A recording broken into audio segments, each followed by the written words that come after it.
Hello and welcome. You have tuned into the closing trades right here on ET Now. I'm Shrishti Sharma and with me is Snehi Shah. And Snehi, seems like once again a bit of a muted session coming in for the benchmark indices, but nevertheless a lot of stock specific action once again is what we are seeing. And especially the cement pack is seen to be holding up well. A clarification coming in on Vedanta. The stock is actually a bit choppy in trade right now. But Snehi, what are the other newsmakers? Well, lots of stocks to watch out for, Shrishti, because while the benchmarks may be quite muted today, it's been the day of stock-specific action across the board today. Let's start by talking about some stocks that have been in focus ever since the get-go in today's trading session. And first up, let's start by talking about Union Bank, because while on a year-on-year basis, the quarter one update coming in from Union Bank looked rather robust. It's a slight dip coming in on a sequential basis. So year-on-year, your global deposits, domestic RAM, all of them are up in the green, but on a sequential basis there's been a little bit of a fall, and on the back of that you have Union Bank that's in the red quite deeply in today's trading session. You also have a couple of real estate counters. Remember, Nifty Realty as of now is the biggest losing sector, 1.7% cut coming in just in today's trade on Nifty Realty. Names like Brigade, Phoenix, Godrej Properties, DLF, Oberoi, all of them are down about 1.5%. Prestige, on the back of its quarter one updates, although it was a very decent set or rather good set of updates coming in from Prestige, that stock has only continued to fall further in today's trade. But why we are talking about real estate today is on the back of two negative notes coming in from Nomura, one on Phoenix Mills and one on Godrej Properties, and both of these stocks are tanking lower in today's trading session because Nuvama has initiated a coverage on both of these stocks with a reduced rating. Yesterday, remember, Nifty Realty was the real flavor of the market, the top gaining sector on the back of some positive quarter one updates that we had received from the likes of Lodha, you had Sobha, Phoenix, as all of these stocks were doing well, and that entire trend has just reversed in the span of one trading session when it comes to a lot of these real estate counters. Also, Delivery is another stock to watch out for. You have a Motilal Oswal note coming in wherein they've initiated a buy rating on the stock with a target price of 480 rupees per share. So Delivery is a stock that's managing to hold on pretty well for itself, up 3% almost in today's trading session. Barring that, you have Shriram Finance, Bajaj Finance. So financials are doing well from the Nifty 50 pack today. That followed by HUL, Hero Moto, Ultratech. What's causing pressure on the Nifty today is Tata Steel, Hindalco, of course, on the back of these copper tariff news coming in. So Hindalco, Hindustan Copper, all of these stocks are tanking, along with HCL Tech, Reliance and BEL, with an HDFC Life and Tech Mahindra to lower by 1%. So Shrishti, that's where the market action is today. Of course, pharma and copper stocks have had the investor attention or trader attention over the course of the trading day today. Well, yes, at least, but the respite coming in that at least for today, the pharma stocks are not tanking. They seem to be in the pink of health. And yes, a couple of these metal counters are indeed volatile, but seems like that the markets are waiting for the earnings season to kickstart as well as the clarity on the tariff tantrum as well. But let's take it forward, the discussion with the markets with a whole host of experts joining us on the show right now. We are being joined by Pashupati Advani. Other than that, Kunal Bothra as well as Sharan are also live with us in our studios. A very good afternoon, gentlemen, and thank you so much for your time. Mr. Advani, firstly, help us with your take on the markets, because of late the index is not doing pretty much for itself, but there's a lot of sector churning at play. Help us understand how are you sensing the pulse of the market right now, and any sectors that look good to you? So first of all, I guess we have to get woken up. So, let's wake up and look at the market, because it's really been, as you said, floating and almost listless. I think what's happened is there's some structural change in the market with a lot of the retail people have gone pretty much out of options, and that's cooled the volume down. Volumes have actually gone down quite significantly, which is in the long run not so great, but in the short run, at least retail doesn't lose money. But the reality is that people are going back to basics. So they're looking at, real manufacturing. They're looking at dividend yields again. So again, there's some, fancy towards PSUs. There's been a big run up in defense stocks, which I'm not so sure about because they're all at huge multiples. But I think that, all in all, this market has always been stock specific. But the real challenge is that we've had a lot of IPOs this month and a lot of FPOs, and that's put a lot of paper into the market, some $7-8 billion, and that's much more than normal. And however much SIPs and all we'll have to buy, it's not catching up yet. So we'll have a bit of, digestion problem, eating up all these new papers. Mr. Advani, appreciate that take. Good afternoon. This is Snehi also joining in the conversation. But Mr. Advani, when the market momentum is so dull, so lackluster, you still have a lot of positives going on for us. Like today's Amphi data looks good. You have macros that are holding up well. The high frequency data we are getting is not all that bad. And in fact, our earnings preview for the earnings season right around the corner is also not so tempered. Given all of these positive factors, the market is very lackluster. How does one maintain a portfolio? How does one maintain patience and momentum at given how lackluster the market is at the point? So again, I think what people are doing is moving from one sector to the other and getting out of sectors that have been asleep. Like for example, the FMCG sector has not done very much for the last year or so, but people are beginning to look at it.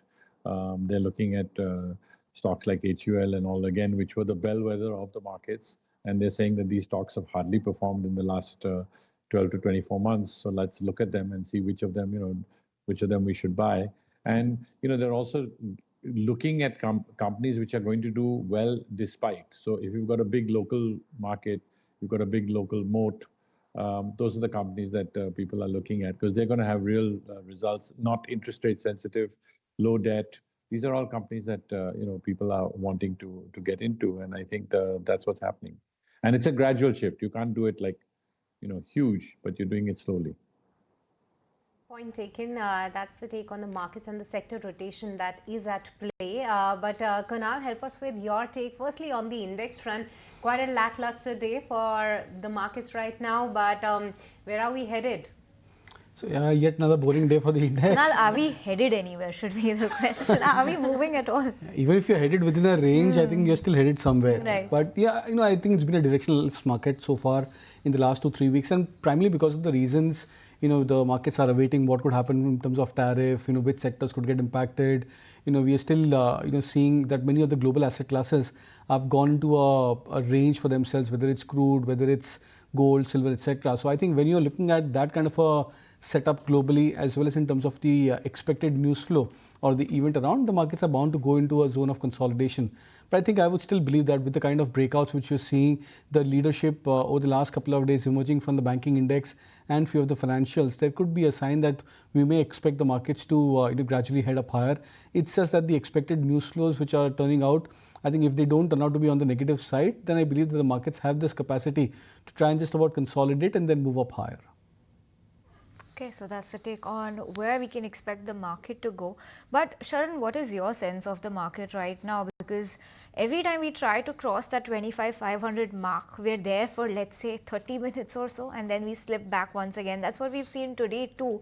When do we cross this 25,500 mark and stay there for good? Any visibility on that? So when the tariff news comes, then we'll cross it up or down. But definitely the market is waiting for a big trigger. Nobody knows the date. Everyone is just guessing it'll come tomorrow, it'll come day after. Until it actually comes, I think we are towards a sideways to a downside consolidation. So you can see the market trading between 25,300 to 25,700, up and down depending on the days. But I think again, Bank Nifty is still doing better than Nifty. And you can expect some more days of sideways consolidation till we can get a little clarity on the tariff situation. So overly nothing to see, very boring day. Stocks are just moving around 1 or 2%, maybe not that also, under 1%. So very stock specific moves today in the market. So I expect this to continue for the next 2-3 days at least.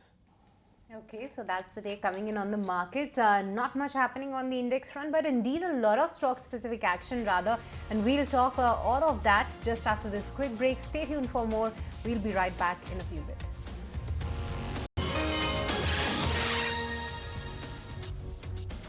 Hi there, welcome back to Closing Trades. Now, Nectar Life Sciences is under pressure with the stock dwindling by 30% in the past 2 trading sessions itself. Now, why the slide in this stock? What is causing this pressure on the stock? Sharad is joining us with more details on this. Sharad. Small cap company Nectar Life Sciences in focus. The stock is down 30% over the last 2 trading sessions, and the company has given an announcement of the sale of its API and formulation business to Ceph Life Sciences. Now, of course, the consideration is 1,270 odd crore rupees. Now, the expected completion is expected to happen before September 30th. But there are certain queries which have been raised by ET now, and there has been no response coming in from the mailed queries sent to them.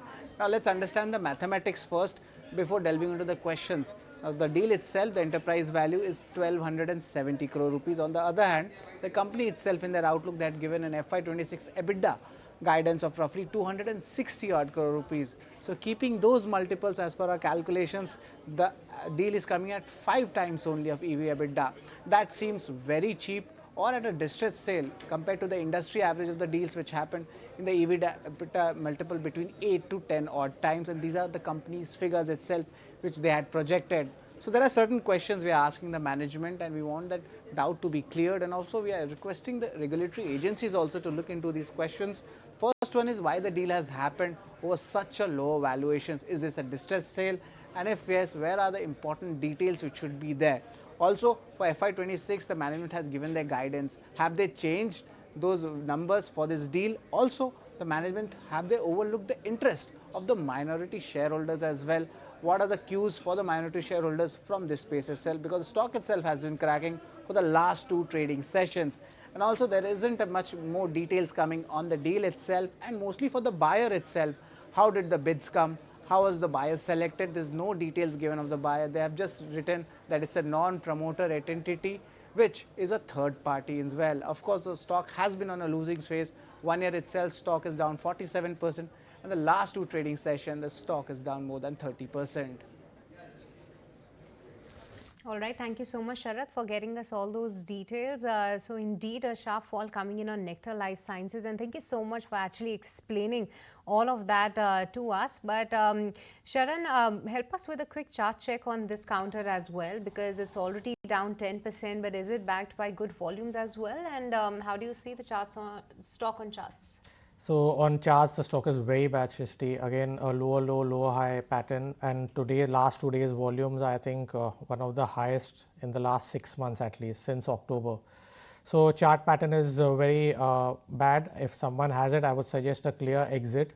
Think about it if it crosses about 23 odd. But given the current volume selling, I would suggest a clear exit from the stock. There's nothing else to look in the stock also. Chart pattern is very bad. So clear avoid coming in on Nectar Life Sciences. But Mr. Advani, coming to you, while we are talking about this end of the market, we have often seen that when the market is consolidating, it's usually the broader end of the market, the mid cap and the small cap names that are at least holding on to some amount of gains. Or when the market is gaining, it's actually these group of stocks that are leading from the front. Today, too, case in point, you have Nifty, mid cap, everything that's down, but Nifty small cap, that continues to shine today, up another 0.5%. Mr. Advani, how would you advise our viewers to position their portfolio in terms of a healthy mix between the Nifty and the broader end of the market? So what actually is happening is that the SIPs are kind of doing it for us, in the sense that people have allocations into mid cap and small cap, just having ticked those stocks when they bought them. And actually the buying in mid and small caps tends to be our retail and our mutual funds. So I think that that's what's driving the indices. But again, if the action shifts to the large index, then quietly the mid cap and small caps get hammered. And then today the large index is kind of asleep, so now the focus has come back to the small cap. So it's a cycle, but I think that it's very difficult to play this one and really make money and take money out of it. All right, but other than that, taking a look at the markets, we are almost at the day's lowest point. It's more than 60 points of cut is what we are seeing on the Nifty 50, and a bit of a pressure actually is coming in from big boy Reliance, wherein actually some reports are also suggesting that Reliance Jio has actually delayed its India IPO plan, not planning for 2025 listing. That's the news flow as per agencies, but Kunal, just wanted to have a chart check on this one because it's a sharp fall, what we are seeing on Reliance, but what does it mean and what could it really mean for Nifty as well? This could be more of a, I would say more of a derivatives induced correction, because the cash volumes, we were just discussing this offline, is not on the heavier side. So this could be more of speculative, and we've seen historically that whenever the stock goes into a speculative correction, the bottom tends to be formed very quickly. We just have to wait out for a point when the stock reverses and say retraces this 40 odd point correction intra-device. So I think even if it jumps up another 20 points, on the upside, say comes closer to 1540 mark, I think that would be a good reversal point for Reliance Industries. So I think as a short-term trader, one should not be perturbed with this kind of a correction which has happened in the last, I think, half an hour or so. Okay, so that's the take on Reliance. But Sharan, you know, we have been talking about this stock. You have been bullish on the stock, and I'm talking about Ultratech Cement, because while we have been highlighting how muted the market has been, Ultratech Cement has been a stock that's very quietly inched up to a fresh all-time high. Give us a chart check on Ultratech, and any more legs to this rally are you spotting? So definitely stay, like we have mentioned before also, I think it's almost at a new breakout level. If it trades above 12,575, I think it can take it to 12,800 to 13,000 levels. And not only Ultratech, the whole cement pack has seen some kind of accumulation in the last 2-3 weeks. So I'm more or less positive on the whole sector. You might see a total sector breakout in the coming week. All right, so that's the day coming in on Ultratech Cement, an all-time high coming in for this particular stock, and even the cement pack is looking good as of now. But Mr. Advani, we will just kickstart the earnings season from tomorrow, and TCS will be the first one indeed. Any hopes that you have from the IT space, and with this whole chatter around that how AI can actually impact the overall sector, the jobs could be at risk as well. How do you see this impacting the Indian IT companies, and how well prepared can we be? So the Indian IT companies have been trying to change their business model slightly and have kind of managed to do a little bit, but obviously not enough. Apart from the AI component, which is also very strong, we've also got the challenge of the immigration department in the US having slowed down a lot, and therefore the visas and the H-1Bs and the other things that our big IT companies use to get more business seems to be, obviously slowing down a lot. So I personally am not particularly enthralled about IT companies in general, because I think that the business model has to change a lot. And, unless you're going to get IT company workers to be the people who are going to test the holiday market, I think that it's going to be a little bit of time before IT companies are picking up. And the other challenge is IT is a big chunk of our index. So I think that that's going to be a sort of dampener and a hat on top of our index, stopping it from going up. Okay, Mr. Advani, really appreciate that view, and also appreciate you joining us on the show today. Thank you for taking the time out and speaking to us. On that note, we'll let you go. Thank you. Thanks so much. But Kunal, coming to you, give us a sense on where you are seeing any value, if at all, and where are you placing your closing trade for the day? So that'll be Kotak Bank, and I think out of the very few private sector banking names, Kotak Bank is apparently one of the few ones which is actually seeing a mild bit of a follow-through up move. The stock, after yesterday's gap up opening and then a close at 2200 plus levels, I think has sustained the close and the momentum which was seen yesterday, and that too on the back of some higher volume jump which was seen yesterday. So my sense is that over the next couple of days, you might probably expect a follow-through up move for Kotak Bank, so that looks attractive. All right, so that's the buy call coming in on Kotak Mahindra Bank. It was indeed the star performer yesterday, and Kunal still holds that conviction. But time now to slip into a very short break. Don't go anywhere. We'll be right back with more on the other side.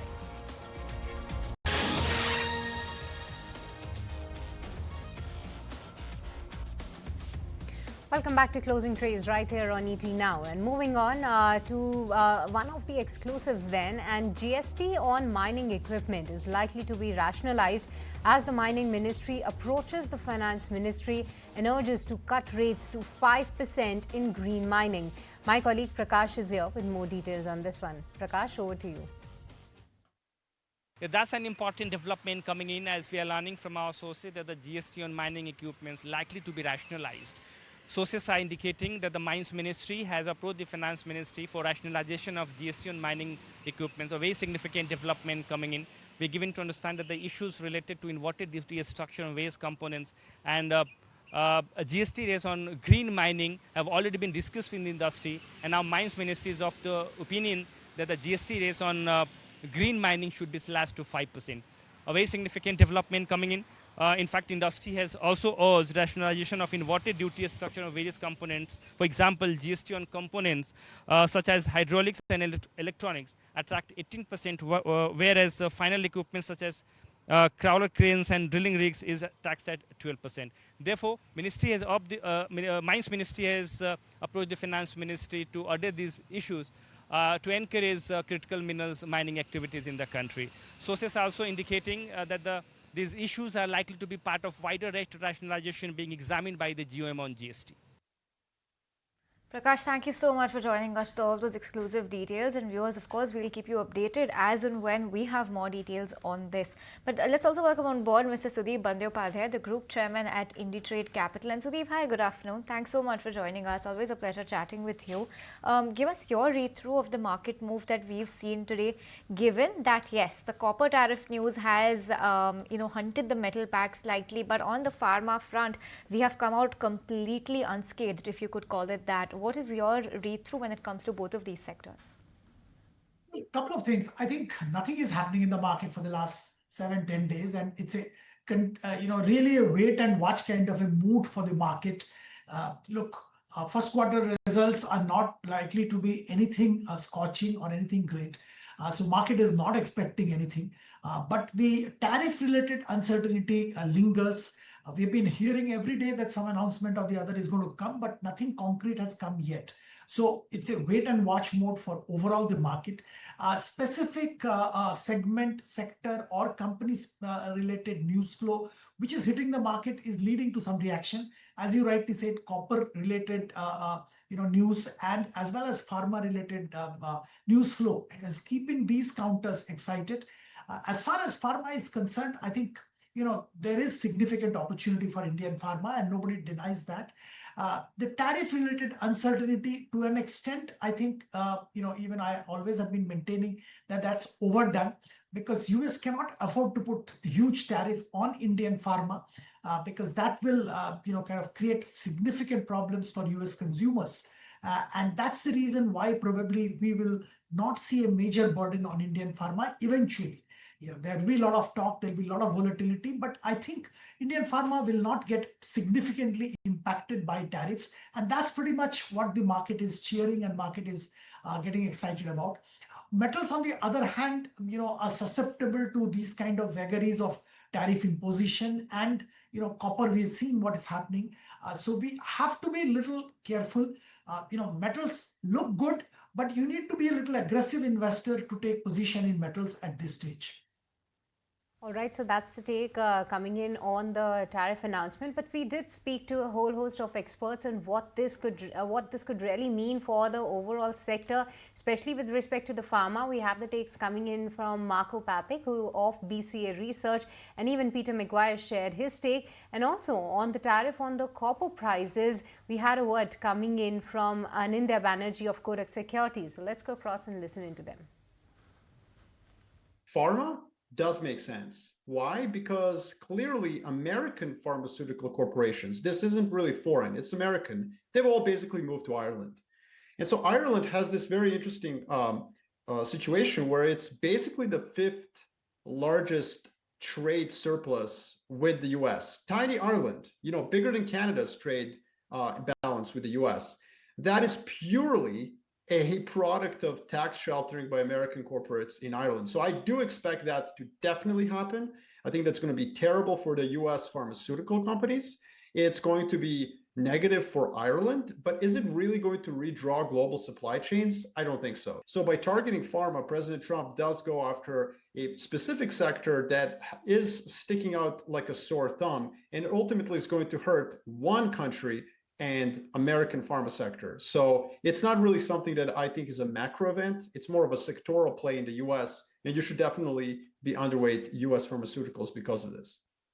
Increasing these tariffs to from a revenue standpoint. So he's got one agenda, and that is to raise revenue for America. And that's the lens that he looks through, and Howard Lutnick. As far as the suppliers, this is going to have some impact, naturally, one, to the consumer, and secondly, whether they take on board those additional costs as far as tariffs, and they absorb them. And that's something that I think any CEO or CFO has got to work through at the moment. Are they going to be competitive if they don't add those to their product, or if they do add it to the product? But the overall theme is going to be, I think, higher prices.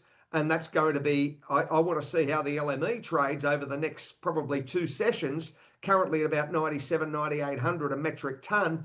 whether it's going to crack, 10.5 or 11,000. So we've just got to work through this and see the impact it's going to be, I think, appreciated from the LME and naturally on the COMEX futures.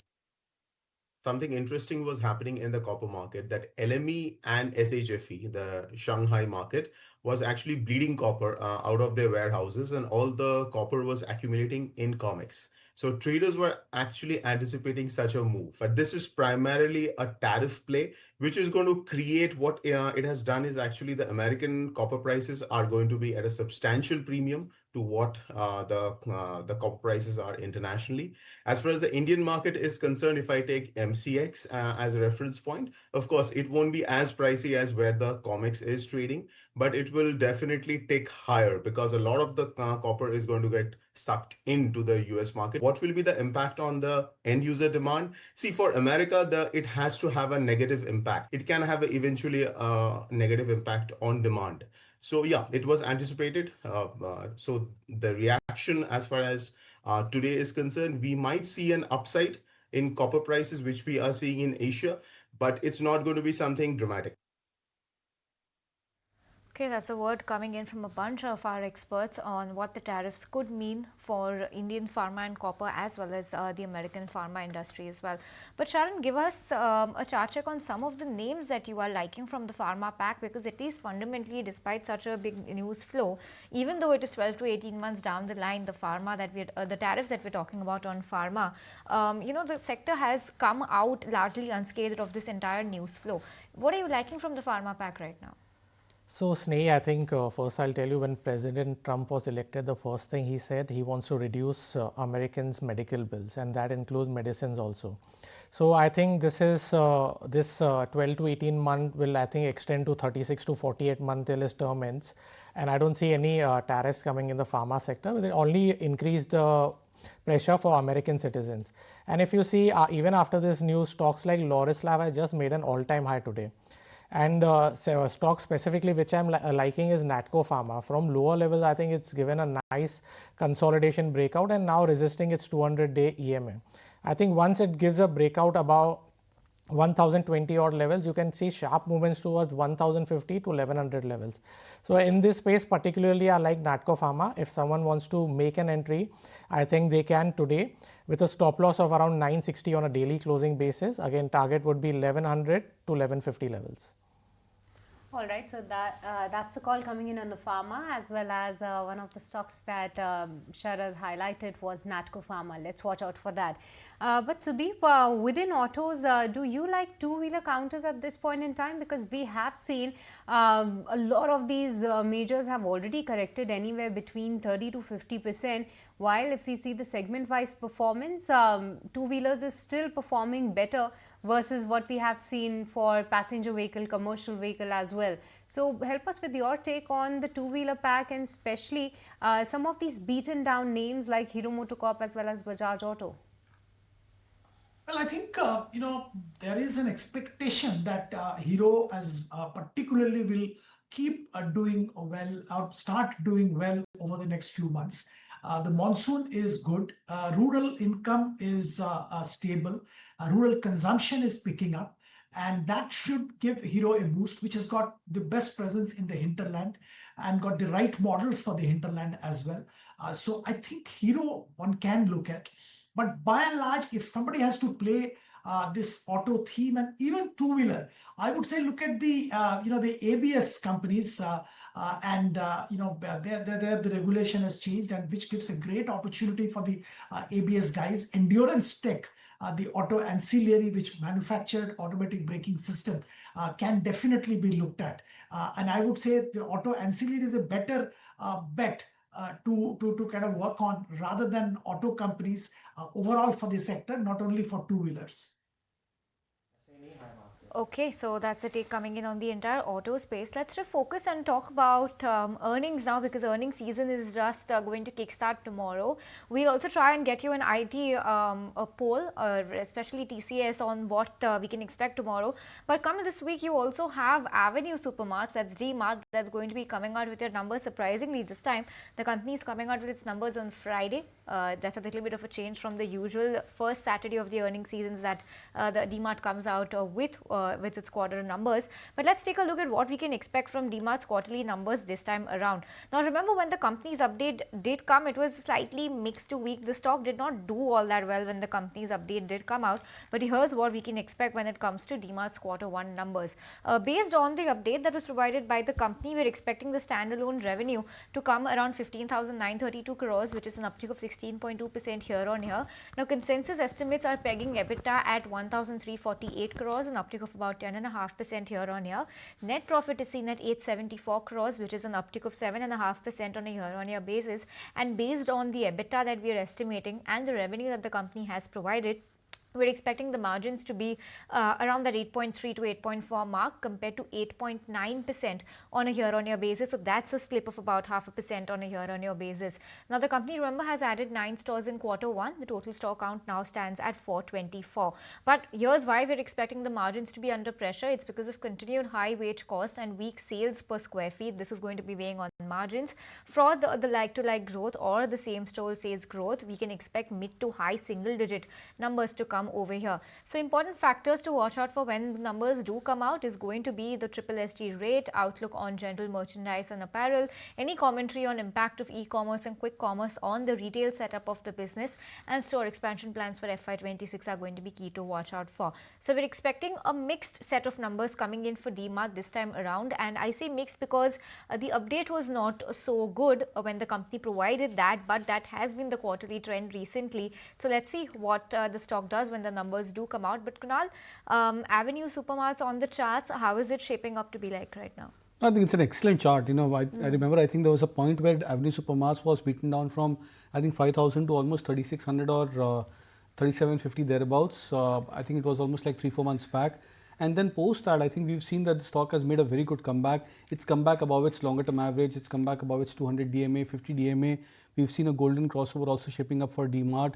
So I think this propensity of the stock to try and make a comeback after being beaten down very sharply. There have been posts that also corrections of 200 to 400 points for DMart, but every time the stock goes into that corrective phase, post that we see the stock going to recovery. Now interestingly, even in the last, I think, 4-5 days also, we've seen the stock correcting from 44,500 to now sub 4,200 mark, which means that if you expect the current behavior to sustain for the stock price, there could be a very high possibility that the stock may make a very strong comeback going forward. 4,500 to 4,600 is where I would peg the first target for DMart over the very near term. All right, so that's the take coming in on DMart. Let's watch out for that. The stock has been showing some up move of late. But Sudeep, the other sector that is in focus is actually the whole capital market theme, and especially the exchange related counters. Sudeep, we know that the news flow around what happened to Jane Street, it's likely to impact the volumes. The stock did tank, but there were some other reports as well. But given the up move, do you believe that the valuations are justified for some of these exchange related stocks at this point in time, or you believe that there's more headroom for growth and hence the valuation uptick can still be at play? Well, I think, a stock like a BSE, I think does definitely get impacted by the action which SEBI took on Jane Street because they had significant volume coming through BSE. And similarly, I'm sure the other large hedge funds also. So BSE definitely got impacted, and that got reflected in the share price of BSE in the market as well. It's kind of recovered, but I would still say that there are a lot of things which are being talked about by the regulator to kind of contain this unbridled speculation in the F&O market. And we'll have to better wait and watch before you take a plunge into BSE. Look, the valuation is not cheap. Even after the correction, the valuation is rich. So one has to be a little careful here. Whereas in case of CDSL, I would say the opportunity continues to remain, and the correction was actually an opportunity for further accumulation. Even now, I think CDSL from a long-term perspective does look good. They don't get impacted so much by the F&O and derivative-related regulations and curtailments, if at all they do come at some stage. So CDSL can be looked at. Amongst the exchange players, I think we do like MCX. A lot of interesting things are happening under the radar there. Electricity contracts are getting launched. I'm not saying that will be a big volume generator immediately, but a lot of interesting things and new things are happening in MCX. And valuation wise, also, I think that does look appealing at this stage. So that is where Sudeep is placing his bets amid the whole capital market space. But time now to get in some BTST ideas from our technical experts. Kunal, you go first. What's looking good? So the first one is a container corporation buy. That's a chart which is looking attractive, now on the verge of a breakout. So we'll look out for 640 as a target for Concor, and stop loss could be kept at 600. VIP Industries is the stock which has given a flag pattern breakout, trading above the 200 DMA and taking good support at those averages over the last, I think, 2-3 weeks. So we'll look out for 450 as a target, stop us at 430. Right, so that's a buy call coming in on Concord. Just yesterday, the company did come out with its business update, and they have shown double-digit growth on their total volumes in Q1. And the other buy call is coming in on VIP Industries. Sharan, what about you? Which are your BTST ideas? So I've just selected one today, Shishti. I like the PSU and the banking space again. I think it'll again outperform Nifty going ahead. So you can buy Indian Bank. It has shown good support of its 20-day moving average, and I think it can reverse and retrace to its recent swing high. So you can buy Indian Bank at current levels with a very small stop loss of 630 on a daily closing basis. Your target can be 650 to 660. And I think if it gives a good breakout around 660 levels, you can still see higher levels or around 680 to 690 levels also. Okay, so that's where Sharan is placing his BTST idea. Indian Bank is the stock that he is liking. But let's revisit the big data point that we received halfway through the trading session. In fact, quite early in the day today, and that has been the AMFI data for the month of June that we got. SIP inflows touched an all-time high of 27,270 crores thereabouts. My colleague Sharad is here with all the highlights of the AMFI data that we've seen this morning and the SIP data. Sharad. Well, a very strong AMFI numbers coming in for the month of June, and the first time itself the number has gone past the 27,000 crore mark, indicating a strong retail participation in the markets despite the volatility we have seen over the last 3 to 4 odd months. Now, interestingly, the equity inflow that has come in at 2-month high levels as well. Last month it was below 20,000 crore mark, and now it's back to the average of almost 24,000 to 28,000 crores, which we have seen over the last 6 months. Interestingly, the inflows, be it the large cap, be it the mid cap, be it the small cap, all are roaring in. Between 30 to 35% month-on-month jump has also been there. Except ELS scheme, all the equity schemes have shown inflows, and this is the 52nd straight month where we are seeing equity inflows coming in strong. Also, apart from this, if you look at it, the debt numbers have also been decent, but the most important number to look out is the SIP number. It's at a record level of 27,000 crore odd rupees. So that's a very strong indication coming in the markets, especially regarding the AMC stocks as well as the mutual fund data. And overall, the sentiment is back. All right, thank you so much, Sharath, for all those details. But let's have a look at some of the other movers which are really heading for a strong closing for themselves. Like Kunal highlighted, the logistics space is doing well. Concor is one, but the other stock is actually delivering. We did discuss about this stock just yesterday, where the stock was on the verge of making a breakout. The stock is holding on to the gains of over 2.5%. Even ICICI Prudential, this stock has been on the up move for quite some days now. That stock is also up 2.5%. Nykaa, after that block deal, 4.5% uptake is what we are seeing, and along with that, RBL Bank and Chola Investment Finance, these are your other movers. But the other pocket that is doing very well today is actually the whole diagnostic pack. And Kunal, one such stock within that pack is actually Thyrocare. If you can help us with a chart check on this one, because I think it's the second or the third straight day of gain. But what does it mean? Good for an up move, or should hold on to these levels? See, frankly, it's a low traded counter. I think when you look at the charts, the average volumes are just about some 15,000 to 1 lakh on an average for the stock price. But then given that kind of a volume, the chart patterns are looking attractive because the stock is coming at almost like a 2.5 year kind of a breakout in terms of a swing high. So the previous resistance over the last 3 quarters for Thyrocare was around 1,050, 1,060, where for the last 9 months or so, the stock had taken a resistance, and that resistance has now been broken for the stock price. Now, eventually, if volumes start to build up, because at the cusp of a fresh breakout, we generally expect that traders, they try to position themselves in anticipation that momentum would kick back again to the stock price. So I think over the next couple of days, what matters over here is that if volumes start to perk up higher for Thyrocare, then we could be looking at a major upside for the stock price. Otherwise, the breakout would fizzle out and the stock would come back into the trading range. So I think eventually what we need to watch out for is two important support points. One, I think is closer to 1,000 mark for Thyrocare, which has been the starting point of this breakout for the current quarter for the stock price. And on the upside, I think closer to 1150 could be another second breakout point, which I believe if the stock crosses those levels, you might see an influx of good volumes. Okay, so that's Kunal's take on Thyrocare, but Kunal, I'm going to come back to you because another stock that's doing very well from the entire Nifty 200 universe of stocks, and the top gainer over there is Nykaa today. Nykaa has had another 1.25 million shares traded in a block. Remember, block deals is something that we've seen in Nykaa lately.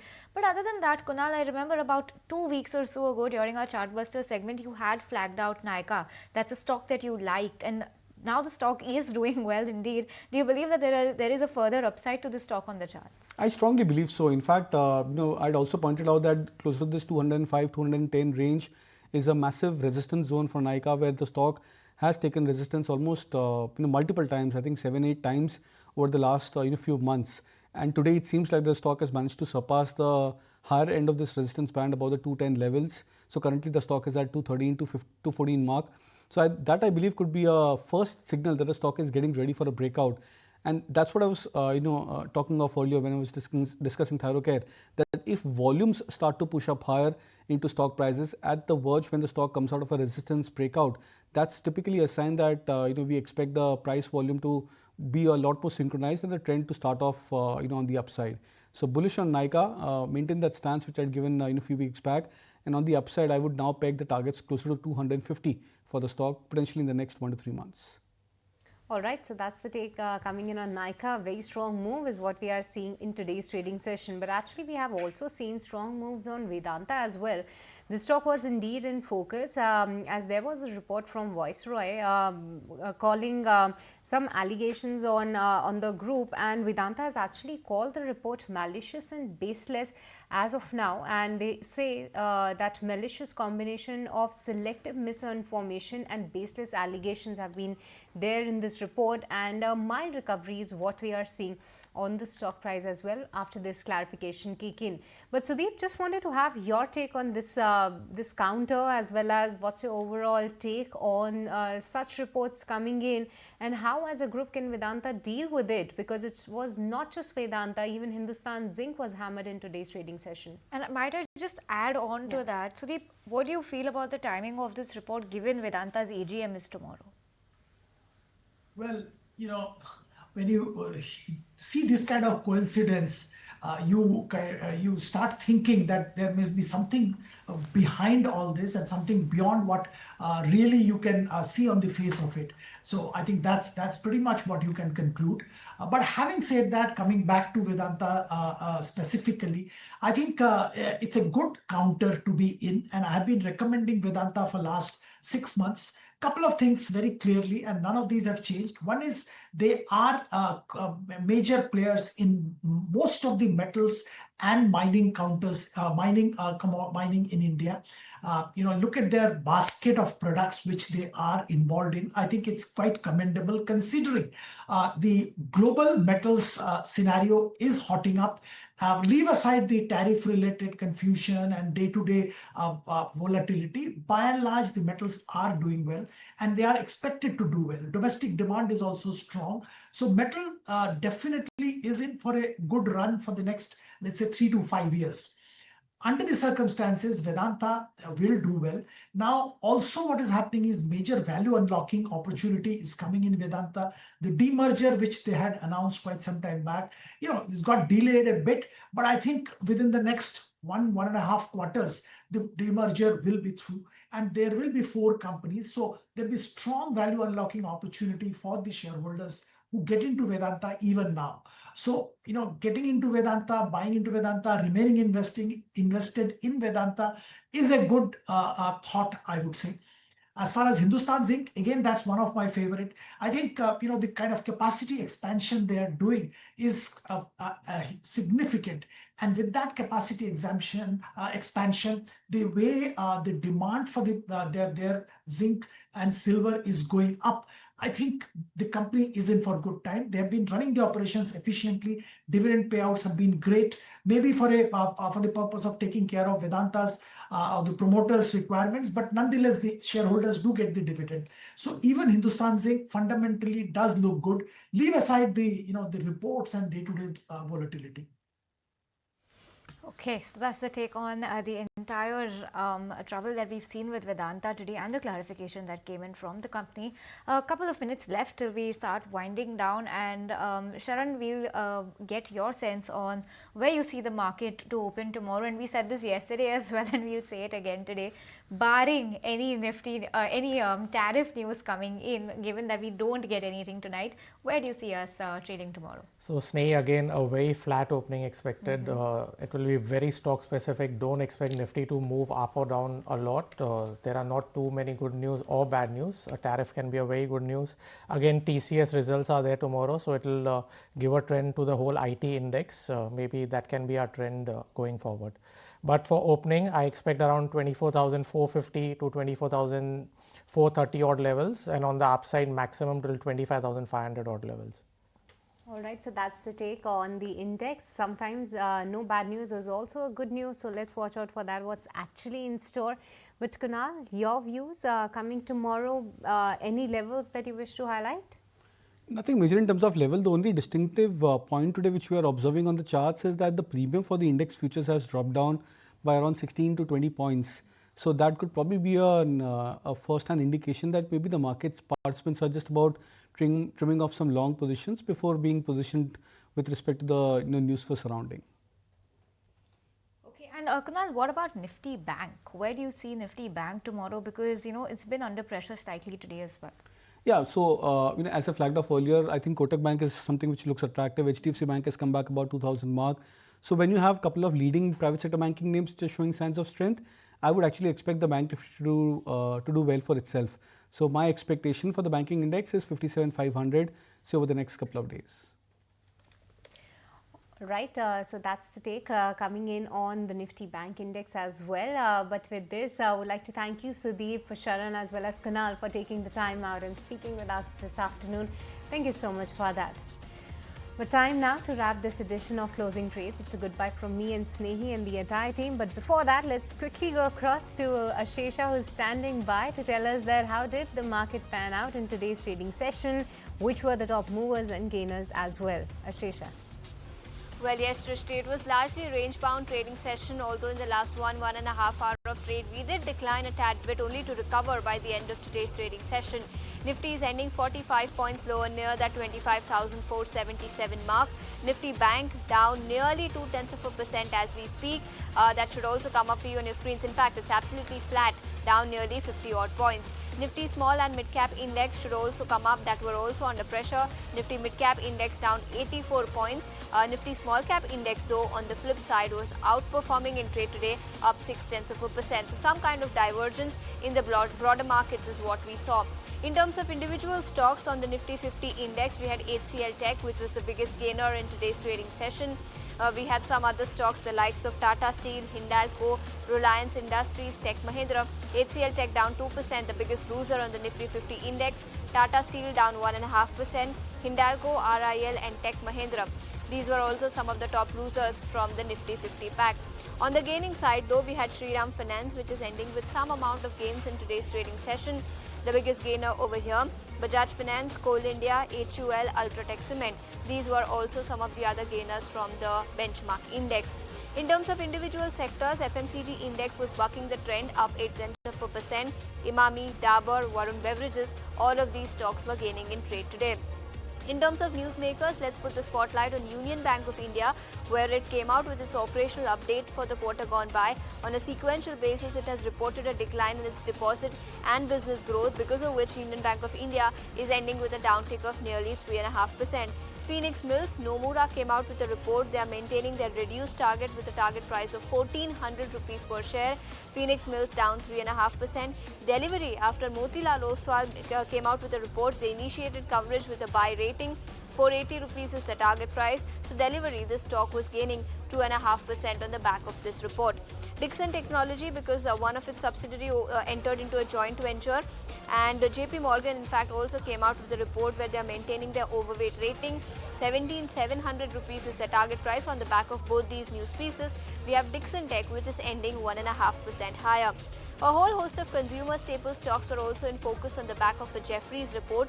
They came out with their report where they believe that fundamentals continue to remain very strong. We could perhaps see turnaround in this sector. So we had HUL, Varun Beverages and Asian Paints in focus on the back of that. We also had Tata Steel and JSW Steel. They came out with their operational update for the quarter gone by. Tata Steel, remember, operational update were largely in line. JSW Steel ending the day 0.3% lower. So a whole host of individual buzzers from the broader market. From the index level though, we're ending very flat. 25,464 is where we are currently ending, down 60 points. And Nifty Bank also shared nearly 40 to 45 points in today's trading session. But that's all the time we have on this edition of the show. More news and updates will come up on the other side. Don't go anywhere.